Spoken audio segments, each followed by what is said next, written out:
Binasa mo, Rose, yung scripture natin. 6:10 ng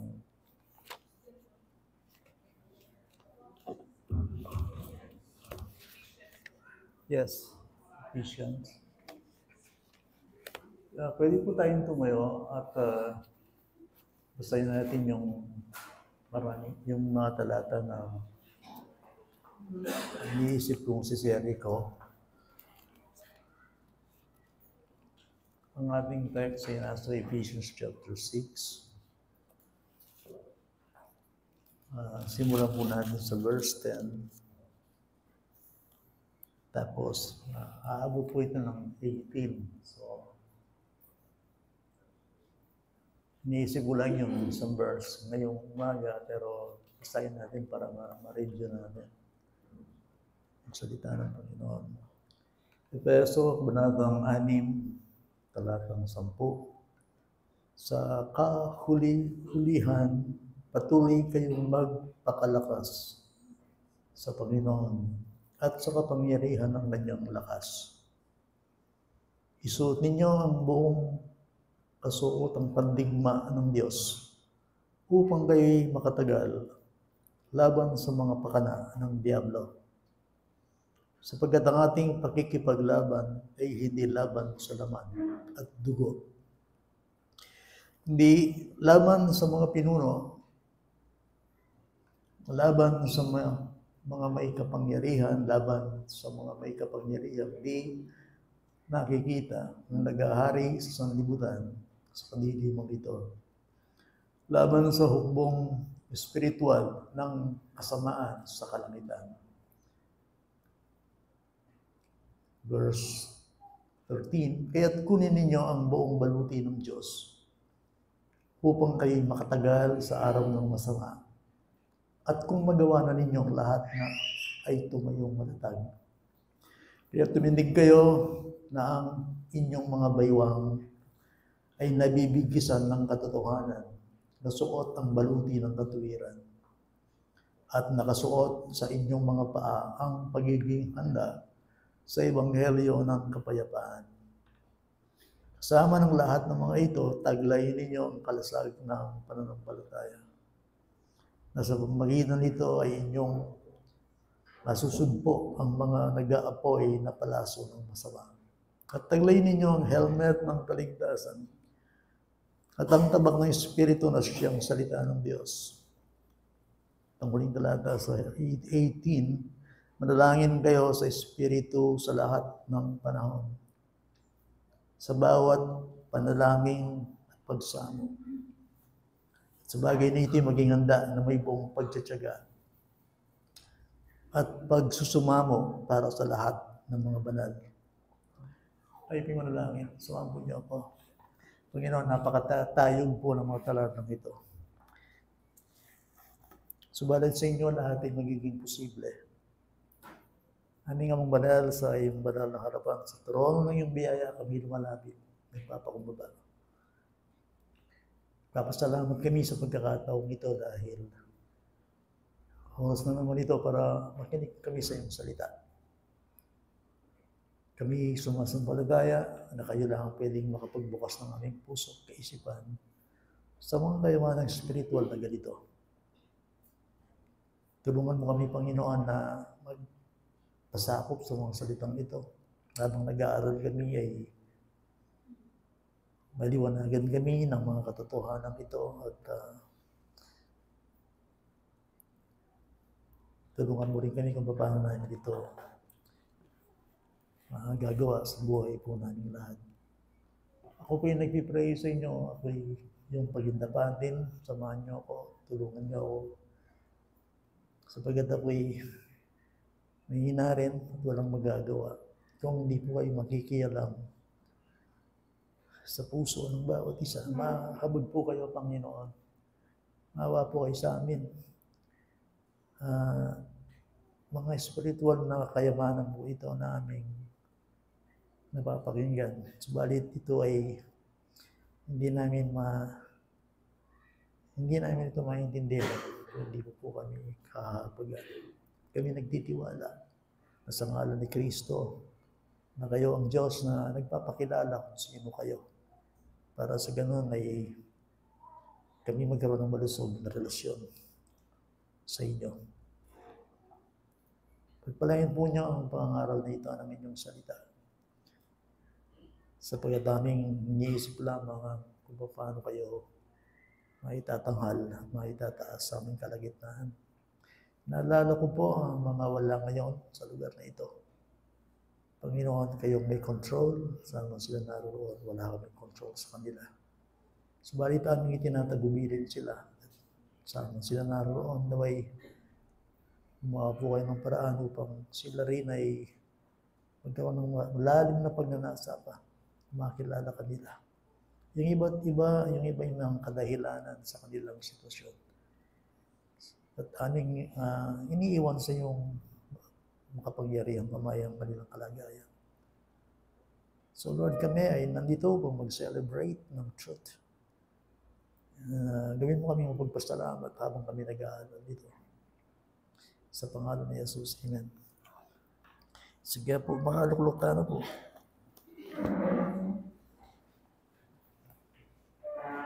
So, lilinaw ko lang, no? Walang Tagalog, Emin eh. Walang Tagalog.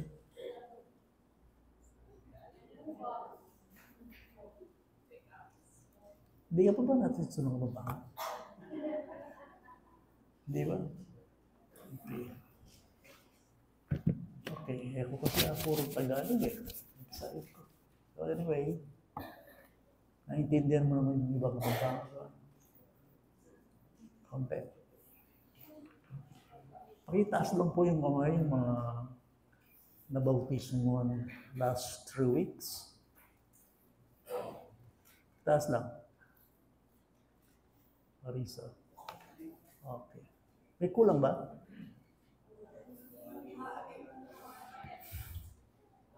Sorry?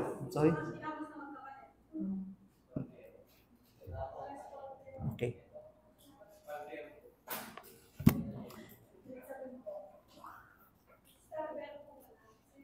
Late na pa yung ano po kayo? First time talaga o dati naman kayong dumadalo? Dati na po kaya nagtagal lang ako din ako. I see. Okay. Opo, kaya ko po naitanong yun. Ang paksang ito exclusively ay sa mga talagang Christian lang.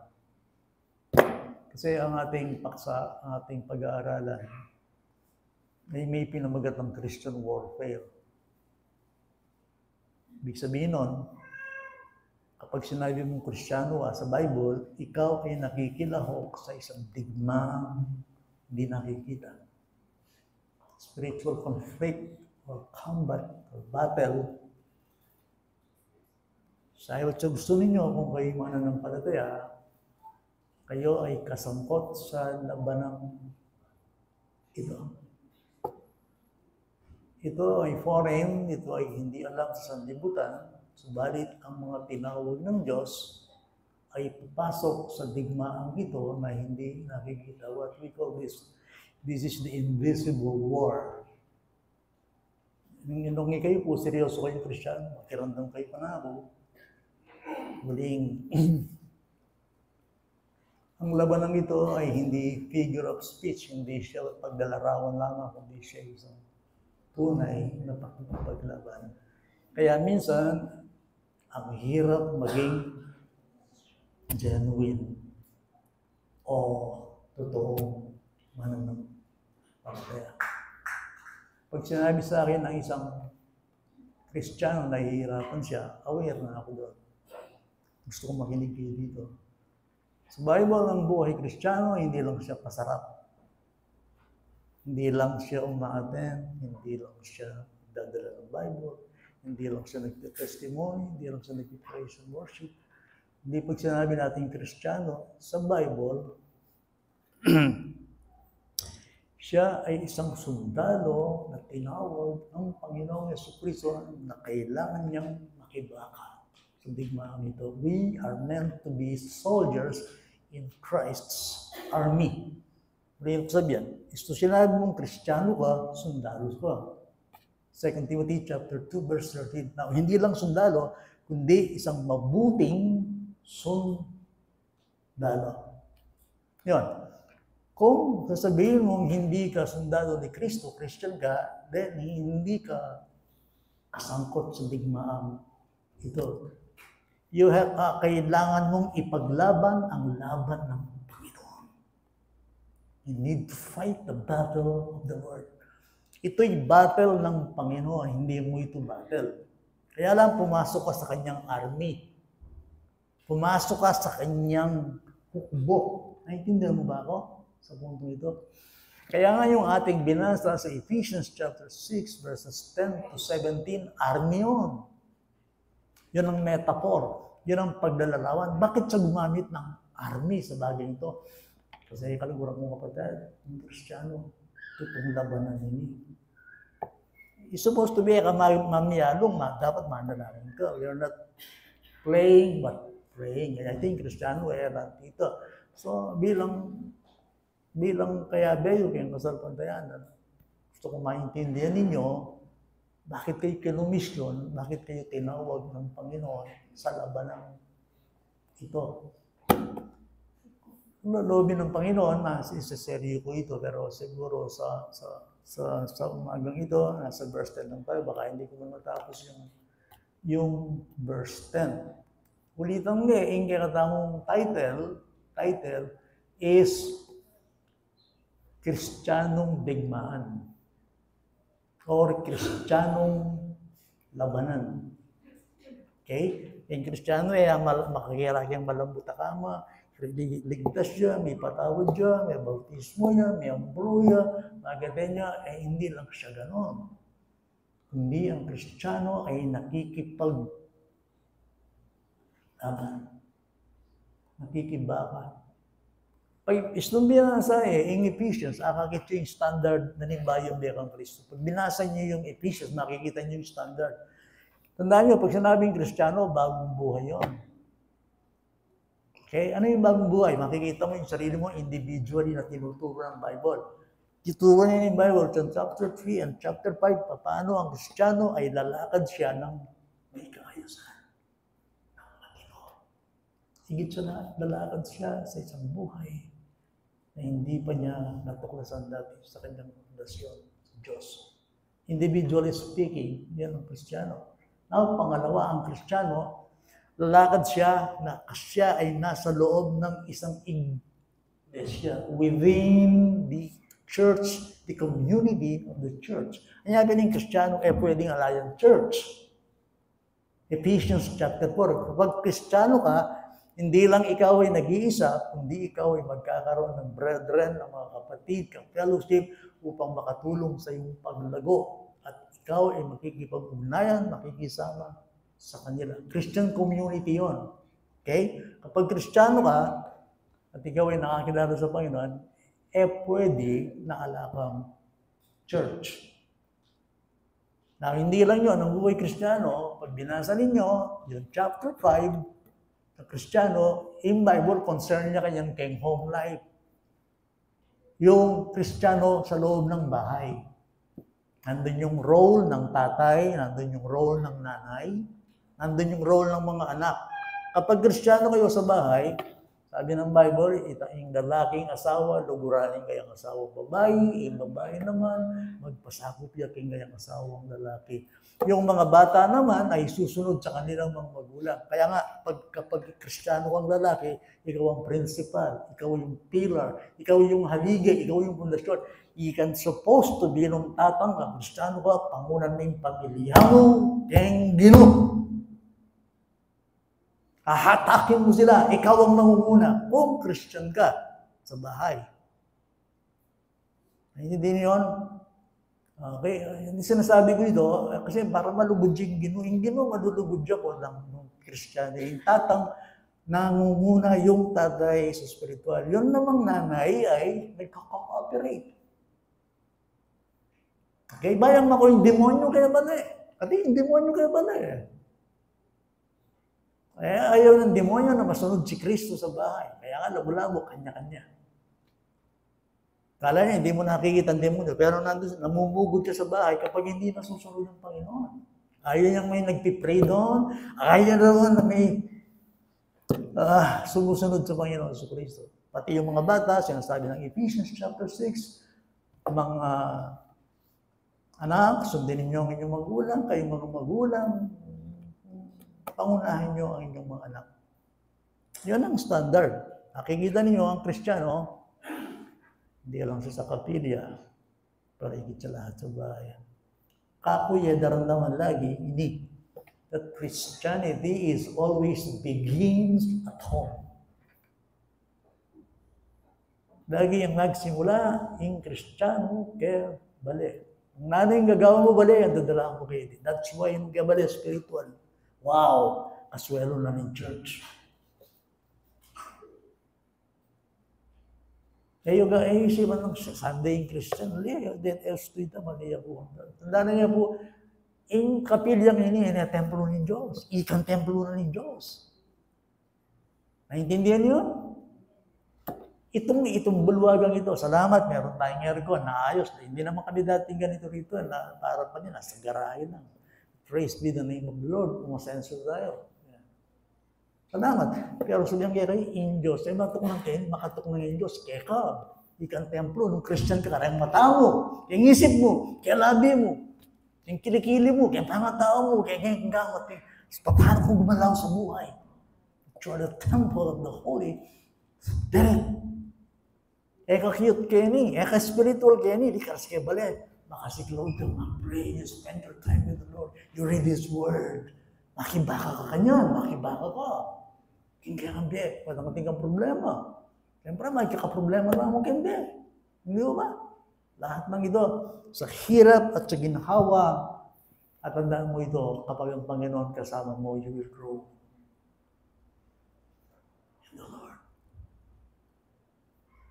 So Sunday nandito tayo, of course, dapat lang kasi Lord's Day. Pero ang Kristyano, Sunday. Nasa school ka ba? Nandun ang Panginoon. Nasa office ka ba? Ano man ang ginagawa mo? Andito tayong Kristyano. Whatever you do it for the glory of God. Seryoson mo yung kasalbantayanan, baka dito, appeal mo yung presence ng Diyos. Empower! Tinggi ang beer. Sana kasabi ka, tingkang power. At yung presence na ninyo, kaya kasi ating ugnayan. And this is a bundle. Pagkatapos yung sinabi yung individual, yung community, yung church, yung home life, sasabihan niya naman ganyan yung social life. Ika yung makipag-obra na, tapat ko, sana ka rin amo yun. O sana ika yung amo, pag malupitan ng empleyado yun, doon Christian ka. Yung mahalaga kayong Kristiyano, aliwa naman yung katayuan ng empleyado. Ating kaala ka, yung mahalaga kayo? Masusunod yung ginugay ngayon. Kasi yan, di pansamantala eh. Kailan mo ba naman, tuwan na ka. Ako isip-isip, ba't na magsalam ko? Hindi na ako katwa. Yung isip, ito eh. Kaling itsura. Alin mo kabilis. Akin ito mo, kahit na mahabang panahon ng pinagdaanan. Ang bilis. At hindi mo alam gano'ng kay clip ang buhay mo. So, sabi na ng Bible, be wise. Take every opportunity to glorify God. So, saan ka man naroon, yung standard na hindi mo i-Christ. Now, ba't binanggit dito? Kaiba't sinabi na Kenny, chapter 6, finally. Finally. Ba't sinabi yung finally? Parang nyo ko yung attention nyo, ano yung Bible? Sa kahuli-hulihan, be strong in the Lord. Magpakalakas ka kay Ginoo. O sinabi niya ng Bible na, kapatid ko, alalakas ka. Ing lakas mo, tsaka yung aliwa. Eka malakas. Eka malakas. Kasi yung kaya ini, ala kayong match kang demonyo. Ala kayong match, you have no match. Ala kayong match kang devil. That's not true. In Jesus' name, hindi tayo pali ako. Nakatsubugo ako. Ating mag-press kaya kami pulpit. Ano mo yan yung mag-press? Devil, stay there. That's not true. That's not right. That's not true. Ala kang match kang diablo.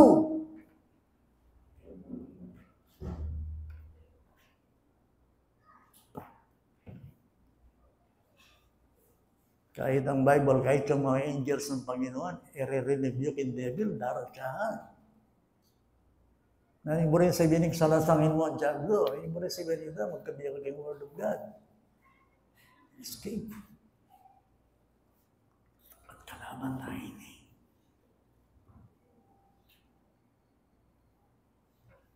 Ala akong match kay devil. Kaya kala. That's why, be strong in the Lord, ana. Kaya nga magpakalakas ka sa Panginoon, ana. Sa Panginoon, ana. Ang tagumpay ni Kristo ay magiging kasama mo lang sa buhay, yung kanyang victory. Hindi sikreto. At sabihin ka lagi kay Rainy, na sikreto. Isipan ni Kristo, mo. Focus. Focus on Christ. There is no other way. Sabi ko, bisa mong ikaw mag-rogat yung kasalpantayanan? Focus on Christ. Buri mo mag-rogat yung cornerstone. Grade yan? Ito ko si Benson. Hindi ba lang may itong yan, biyat niya, budang kayong pulpit, hindi kayong yan, mag-focus kayo kung Christ. Pagtagumpayan mo yung temptation. Ay mapapansin, temptation ay ma-overcome. Sabi niya, pari ka mo, sabi niya, makalaman ka. Sabi niya, lumis siya. Tago ka. Why? Ito mo yung sikreto, hanggat ay may sasalusan ni Kristo kigayakambir, ka makawala kayong bitag ng demonyo. Sabihin kayo yung sikreto, that's why looking unto Jesus, looking unto Him, seek Him, abide in Him, continue to live in Him, seek His face, His Christ. Kasi ala kang match ng demonyo, ala kang match ka rin. Muna yung makakit. Yun, hindi, Kristiyano na ako eh, yes.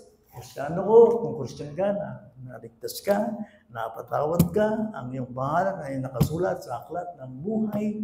Ikaw ngayon ay anak ng Diyos, ikaw ngayon ay anak sa Panginoon. That's right, that's good. Sabihan ko mo kaya ini. Kapag naging Kristiyano ka, magiging tatlo ang kaaway mo. Okay? Now, kinig kayo. Pag naging Kristiyano ka, yung dati mong kaibigan ay magiging kaaway mo. Yung dati mong intimate, yung dating kapanalig mo, yung dating kasama mo sa buhay, yun ay magiging kaaway mo. That's why, kapag inaway mo yun, hindi ka titigilan no. Anong away yun? Sino yun? Kasi Kristiyano na ako, watch out. That's why in Bible posting exhortation, watch and pray so that you will not fall into temptation. In demonyo, inyato, ang buhay ka. Sa gabalan me, ingke kang pamagsunod kayo, ating sugurado, sabat kayo. So, ikaw yung bayong Christian, watch out. Ikaw yung matuwa na kayong edad, ang bukeng kasalpuntayanan.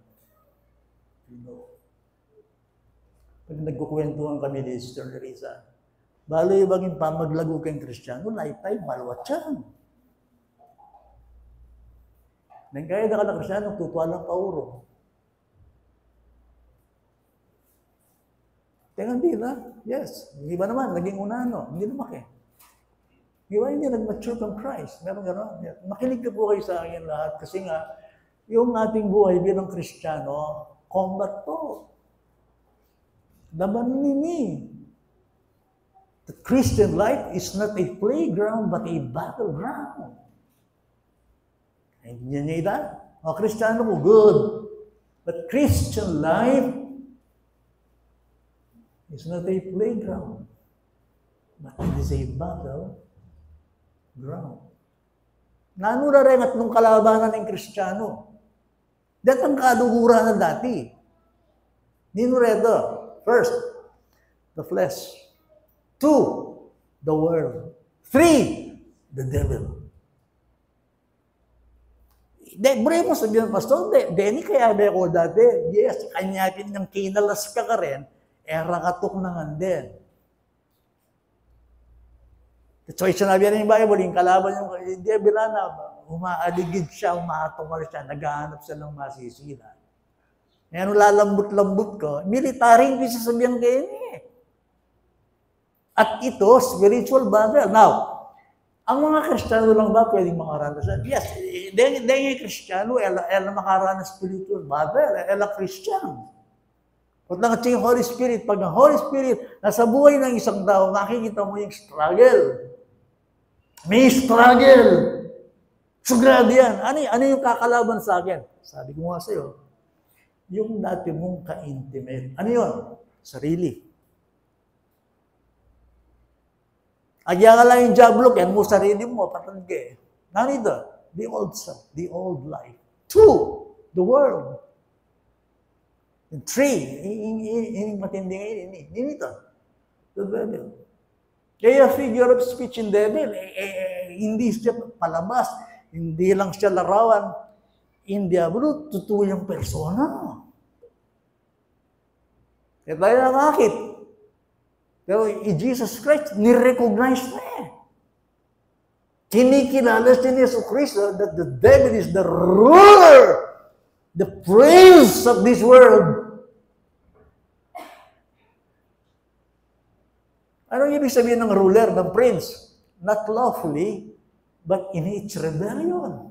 Pero sinabi ng Christ in diablo, prince siya. Pag sinabing prince, namumuno. Namumuno ba ang diablo?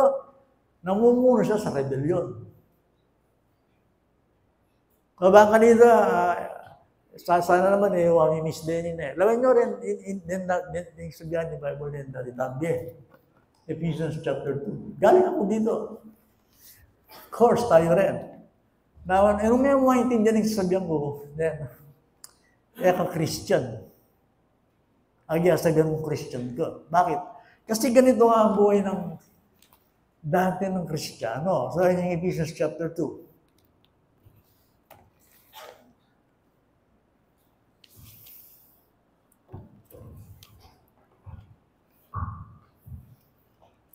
Okay. Tingnan natin ha. Okay. I-engage siya sa sarili yung Kenny. Ito yung ating buhay dati. Ano yun? Verse 1. Kayo nooy mga patay sa inyong mga pagsalangsang at mga kasalanan. Ako, nano ko dati? Rebelde ko dati. Rebelde ko ken Diyos. Kung paano ito? Kayo man. Pag sinabing makasalanan, pag sinabing tao makasalanan, he is a rebel. Okay? Ay, Ginoo ko, Lord, istong emi po ikitin eh. Kaya kami biya talagang mutake ng impyerno. Lahat tayo ay makasalanan. Rebelde. Ngayon, ano ba ang ginagawa ng makasalanan? Lumalakad siya. Saan? Hindi sa Diyos. Sabi nga niya, na dati ninyong nilakaran ayon sa lakad ng sanlibutan ito. Oh.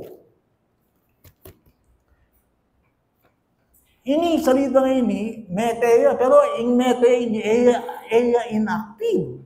Sabi na, namatay siya. Kaya patay siya sa kasalanan, sa kanyang pagsalangsang. Ang ibig sabihin ng patay, hindi gumagala. Hindi, ang ibig sabihin ng patay dito, lumalakad siya. Saan? In the course of this world.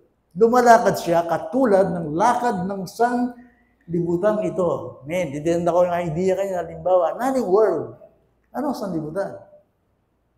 Ano ang sanlibutan? Sanlibutan, pag sinabing sanlibutan, isa siyang sistema na sumasalungat sa Diyos. Isang lipunang walang Diyos. Isang sibilisasyon ayaw sa Diyos. Kaya nga, ang Bible, nagsasabi siya, di ba? Di ba sinasabi ng Bible? Ang sabi na Candy? 1 John 2:15, nasabi na Candy? Hey, Candy! Do? Wah, baru ko yan. Do not love the world. Do not. Tama ba yung Candy? Tama? Parang hindi ka sigurado. Yes. Do not love the world. Very emphatic, very explicit. In Bible, didiin niya. Luluburan ng sanlibutan. Now, sino kinakausap ng Bible? The Christian.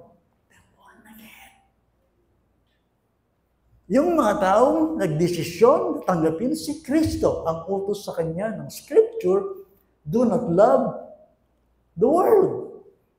Romans 12:2, may di, ano sinasabi doon? May di? Nakikigising ko lang kayo. Do not be conformed to this world. Huwag kayong aayon sa sanlibutan ito. Ingko lang ang tanong. Why not? Why not? Kasi ang sabi ng Bible, ang pakikipagkaibigan sa sanlibutan ay pakikipag-away sa Diyos. James 4:4. Kaya nga, ang isang Kristiyano, ba't kay iglesia ngayon? Saan ka tinawag? Ang isang iglesia, ang ibig sabihin nun, siya'y tinawag out of this world. Binukod, hiniwalay, binanal, itinabi, tinubos ng Panginoon. Pag sinabing pinili ka, tinawag ka mula sa sanlibutan. Now, pag sinabi, dati lumalakad tayo sa sanlibutan, ang ibig sabihin nun, sinasalungat natin talaga ang Diyos.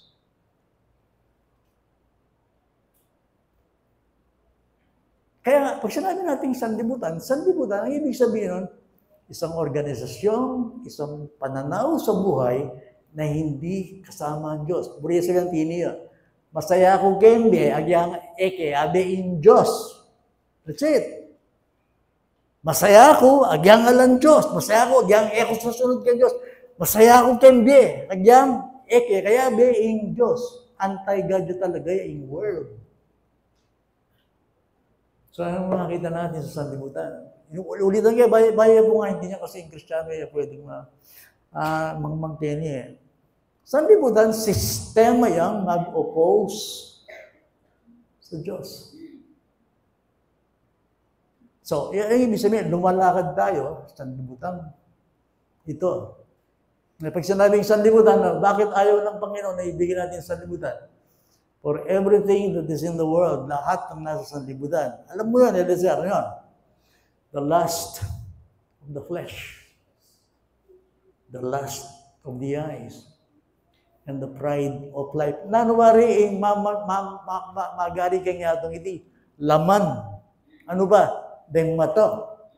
Yung akit ng tao, yung akakit mo, wala mo tutungan. Ang pangang kasaya. Tangkay yung pride of life. Pride of life, ulit sabihin, tampay maragul mo.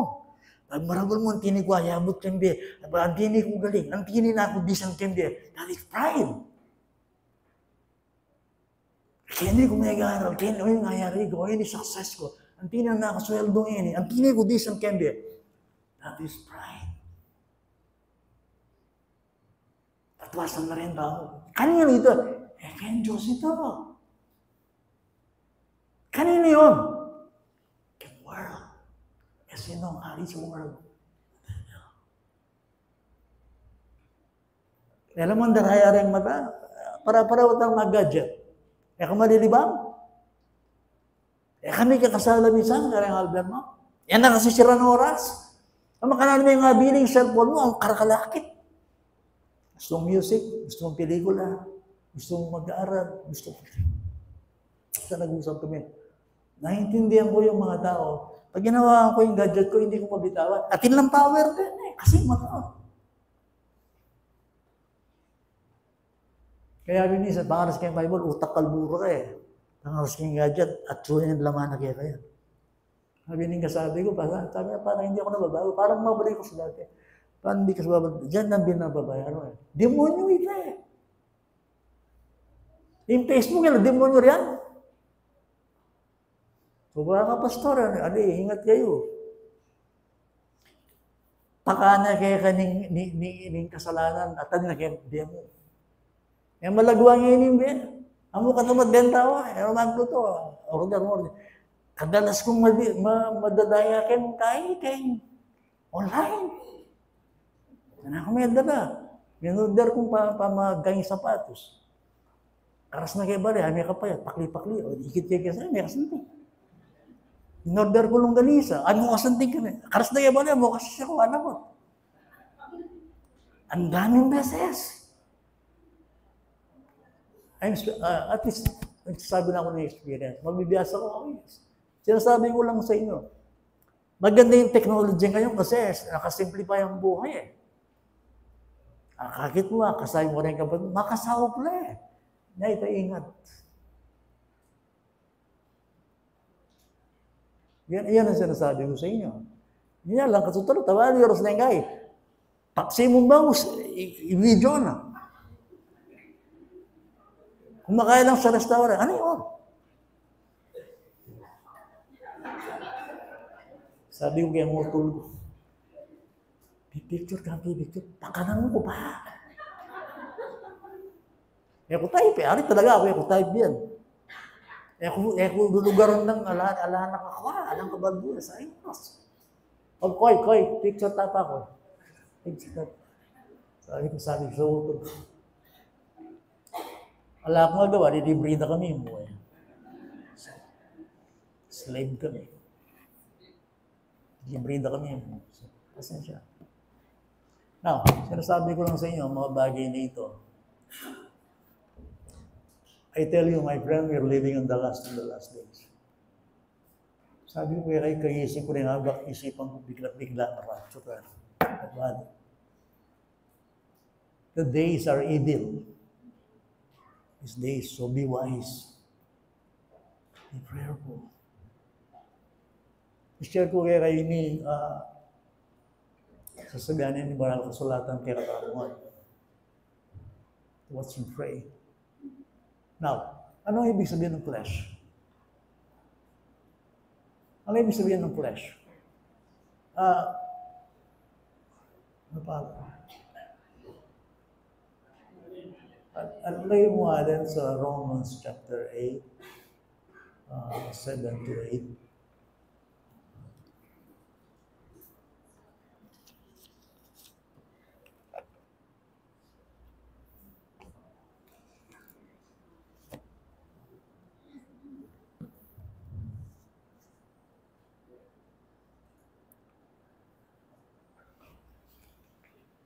Okay.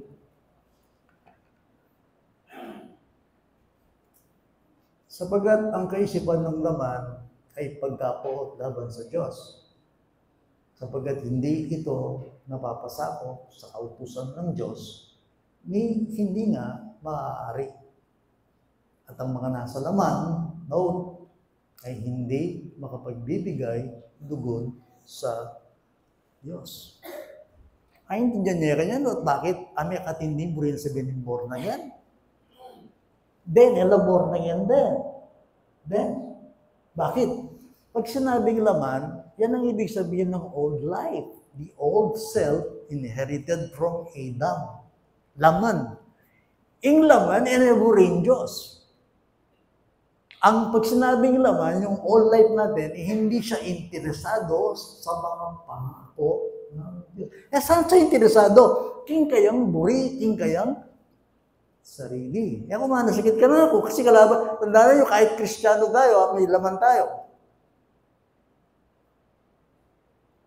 At ang nabubuhay sa laman na hindi makapagbibigay lugod sa Diyos. Pag sinabi kayo, kahit dati naniniwala tayo sa Diyos, mayroon tayong religion. Pero isang bagay na sabihin ko sa inyo, we do not love and serve God. Etamo interesado nung ninuing Diyos, aning gayang salita, etamo interesado nung gawa ng pangako ng Diyos kay kata. Yung burita mo niyang itamo, kita Kristiyano, ing natural sinner, ing burina, nung naning burina king kayang sarili. Ating kung ikaw kini, andaman kaya mo. Kakubat ni. Pero, mitla, karniyan yakbal mo suya pa nga sulat, pero pilitang bago ko magtapos, muna dito sa punong ito. Ito yung flesh, ito yung isang kaaway natin sa buhay. Hindi lang yung world, kundi yung flesh. At yung lumang pangatao, tandaan na nito, kaya mapadi ka buntok, kasalanan na rin eh. Kaya mangyakan, kaya magreklamo, minsan, nagduda ka sa Panginoon. Sometimes, kahit na alam mo na sa Panginoon. The old life. In old self, as long Kristiyano ka, a 3-year-old life.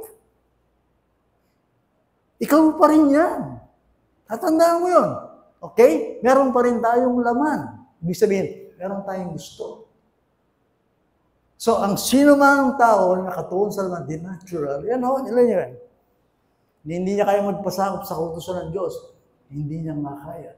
At yung mga tao nasa laman ay hindi makapagbibigay lugod sa Diyos. Ang naman kayo, pero meet you, karniyo. Sana mabiyasa kayo, biyasa tamo. Magsalita kayo ni John MacArthur, kanitin ni in quote na kayo ni itang kaluban ng mag-preach si John Piper. Hindi sa kanya galing ito, kay MacArthur, hindi kay Piper yata. Pero ito yung substance, ito yung nilalaman ng kanyang preaching. Kaya nung suya pa ng English, pero sinulat kayo para ang pinagyan ko. Pero kaya hindi pa kabalamas. Pakinggan ninyo. Ito talaga makikita mo yung tinatawag nating laman. Tao. Ito. Okay? Pansyalan mo, yung tao, mga tsukya laman, nanong murina. Ano ang kanyang iniibig, ano ang kanyang gusto. Okay, na makinig kayo. Pauman yan, kasi English to. Pero pipilitin natin, tagalogin natin. Ganito yung sabi ni John MacArthur, ni Pastor MacArthur. Sabi niya, rito, makinig kayo. The gospel does not offer to the sinner what the sinner wants naturally. Tagalogin natin hanggang ganito. Ang ebanghelyo ay hindi ito inaalok sa isang makasalanan kung anong gusto niya. Halimbawa, yung gospel ganyan, naramdaman niya, narinig niya yung ebanghelyo. Ano ba gusto mo? Hindi niya inaalok kung ano gusto mo. Okay? So, yun ang maintindihan ko. Hindi ino-offer, hindi inaalok ng Diyos ang ebanghelyo sa'yo kung ano ang gusto mo. Okay, so, ganun ba yun? Oh, yes. Okay, but ano kaya ang ganda ng pagkakasabi. What does the natural sinner want? Ano ang gusto ng isang natural na makasalanan? Hindi mo masabi kaya sarili Nanay burina ng tao, patang yan ay kilalang gino. Nanay burina, naturally, kingayang sarili. Siguro po, ining ko tayo masabi. Halimbawa, ay a Christian. Patang anong gusto mo sa buhay? Naturally. Buriyan mo sabihan ng tao, naturally, na makasalanan, sabihan mo, buriyan ng Diyos. Walang ang tao. At maging balgo ganyan, uring-uring na nagagawa ng tao. Baka dirinig, sinabi na, ano ba kanyan? Okay. What does the natural sinner want? Good feelings. Buriyan mo rin na ng kasalanan natural. Buriyan mo masandang pakiramdam. Pag-aala ka rin. Ano pa? Gusto kong maging masaya. Happiness. Ano ba? Money. Isang kapero. Dito ang kayo by deceive, hindi ko sinasabi na ito yung mga kasalanan. Sinasabi ko lang sa inyo, yung gusto ng natural na makasalanan. Anong gusto niya? Blessings. Ingat kayo kayong blessings. Ano po rin yung tao yung blessings? Yes, in natural mo tayo, buri yung blessings. Healing. Happiness. Success. Ano ba? Achievements. Yung natural na tao makasalanan, mo na yung kukutan. O, hindi tayo buri na. Yan sarili. Narito, that's flesh. Importante lang sabihan ka na ako, sister ko, ninasensuya po kayo, milyonaryo na ngayon, makakaroon po sa'yo. Really? Bakit? O, buta po kasi ka rin na makalawin. So what? Hindi milyonaryo ka. So what? So what? Bumaragol ka ba na? Nung sakali, kaya puso mo, aliwain ka mo, yung paitran. Aliwain ka spiritual, yung kaya kang pangkula yung kaya. This, my friend, temporary need. These are temporal things. And napahintuan ng Christian in Yes, in Kristiyano, mag-pray minsan. Mag-pray ka makanyan. Pero in Kristiyano, yan na priority in material. Why? Lilipas yan. Yung pansamantalang saya. Sasabihin, bawal yung manyaman. Okay, go ahead. Pagawang bali. Congratulations, sumasating ka bali. Pero nung Christians ka, priority yan. Why? Antiyan mo, reading natural ng kasalanan. Tinatalanan mo rin. Karagol na po, obrang yan nila. O, kung nang meron ko rin siya. Kaya pining mahalaga kaya, o yung kingdom na ni Diyos. O yung pangako na ng Ginoo. Amen. Yung tao makasalanan, sapat na kaya ba sa dihil na yung mais, dihil na yung pamangan, hindi ka lang spiritual. Masyayasan. Sino yun? Ito yung makasalanan ng tao. So, ingat kayo. That is why the prosperity gospel, nakalagay niya ito. Ingarelang best life kay niya ito. Aliway susunod. Kaya kutan niya. Minasensoy kami Diyos. Kutan niya yung order of God, lying body. Lying prayer life. Lying spirituality. Alang power. Lying presence. Lying battle about the things of God. Pero kaya niya sa may galit. Balance eh. Sabi mo sabihin, pisagyan tayo. Kwento kayo kayo. Kita nga ng kebulero may itong tao. Silang kayong pulong ba nang imiyakit? Well, yung kinuwento na ako, tinayang-tini, yung senso. 3 hours yata kan, 2 hours. Yung mga napagkwento nung ni Kristo. Malungkot ko, yes, actually, dininan na ako LO. Dagul na. Limbiyan ng LO ka na ako. Pero ako ba, nung tumula ako ka na, nung malwala ako ka na, kaya may tumapag ko yung masaya. Bakit? Hindi, Kristo. O yan mo yung sabihan dahil, may kapatalagad ka makanya. O yan mo yung sabihan na, alahin kino. Alang doctrine, alang life, alang spiritual, alang eternal things. Andito, world data, that's the world. That's the flesh.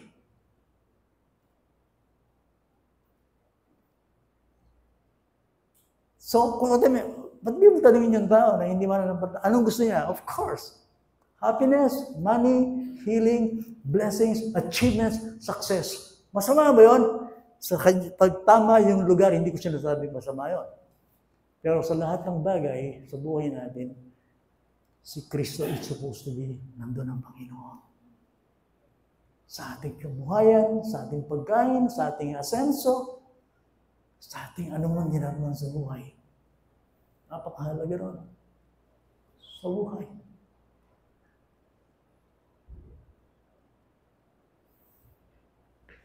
O yung Kristiyano, ang morino. Kung nanda kayo, mayari ko yan eh. Bukula tayong 1 Timothy. Chapter 6.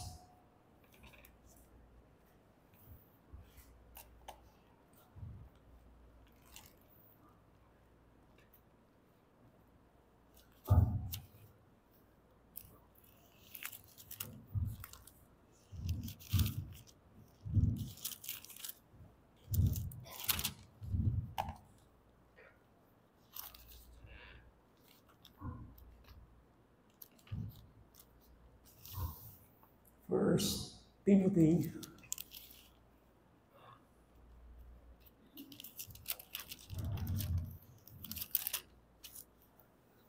chapter 6, last verses. Ito ang sulat ni Apostol Pablo kay Timoteo. Ito sabi niya, beginning sa verse 6. Ano yun? Subalit, ang kabanalan ay may kasiyahan. Na may kasiyahan ay may malaki pakinabang. Na ano yung burina ng Christian? Holiness. Holy living. Yan. Ito yan tayo. Burina ng Kristiyano, kontento yung material. Burina ng Kristiyano, godliness, holiness. Let me read. Sabagat, verse 7, wala tayong dinalang anuman sa sanlibutan at wala rin naman tayong mailalabas na anuman. Ngunit kung tayo may pagkain at damit, masyahan na tayo sa mga ito. Muna sabihin ni yung Kristiyano, kontento yan. Kung sabihin yung bawaling magsigap, no, ipapagaman at least, papag-aral ko naman. Pero yung Kristiyano at inyang contentment, masaya kay relasyon na kay Diyos. Okay? Nung mayaman ni wala mo, ano man ang kanyang kalagayan, kontento yan kay biye. Kasi alayang pahintunan, marahul. Kaya ito. Yung pahintunan na mo, yung kayang relasyon kay Diyos. Diyan na naman kanya ng verse 9. Ngunit ang mga nagnanais yumaman ay nahuhulog sa tukso at nabibitag sa maraming hangal at nakapipinsalang pagnanasa na siyang naglulubog sa mga tao sa pagkawasak at kapahamangan. O yan yung balita yan o pa kanya yung gobyerno mo. Greed yan. Kontak naman ako. Katakawan yan. Kahit yung gobyerno mo, libog yan. Ba't nangyayari mga balitang yan? Sabi na, lahat yan. Hindi nga, ang tanong, ba't nangyayari yan? Love of money.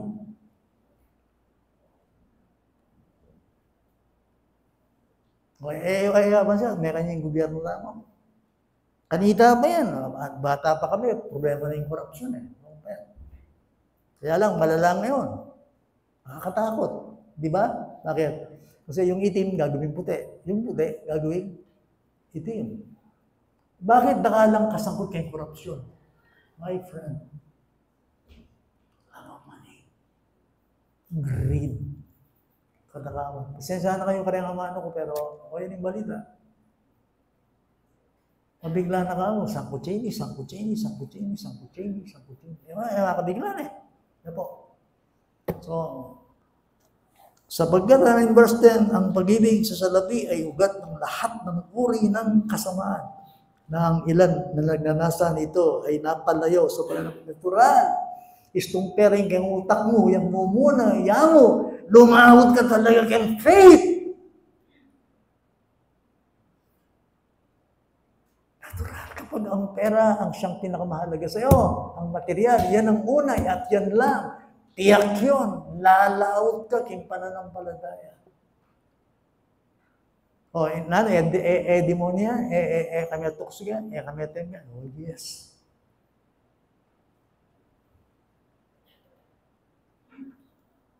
Tapos sabi ng 11, galing, rending Kristiyano.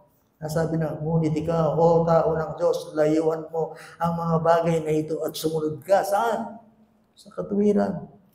Sa pagiging makadiyos, na pananampalataya, sa pag-ibig, sa pagtitiis, at sa kaamuhan, makipaglaban ka sa mabuting pagkikipaglaban sa pananampalataya. Panghawakan mo ang buhay na walang hanggan.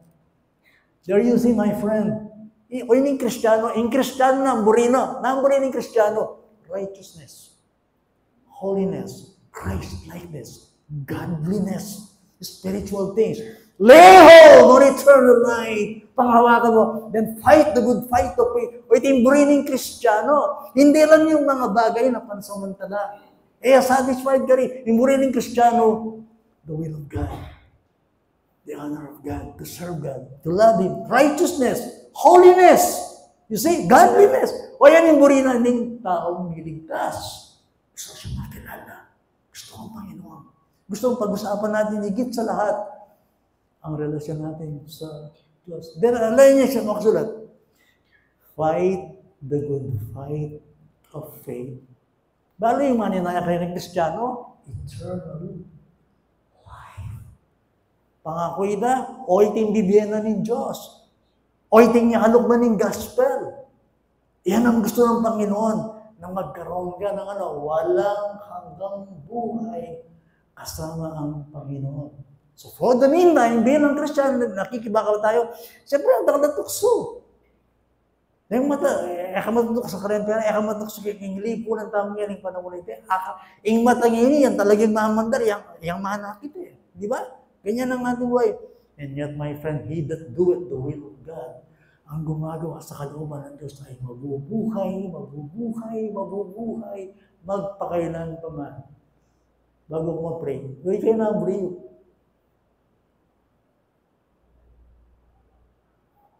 Siyempre, bilang Kristiyano, ang gusto ko, ang mga bagay ng Diyos, higit sa lahat. Alam ko ang Panginoon, i-bless niya rin ako pag sinasabi ng Bible, kapag ang kanyang kaharian, ang inuna natin, priority natin sa ating buhay. Let's pray.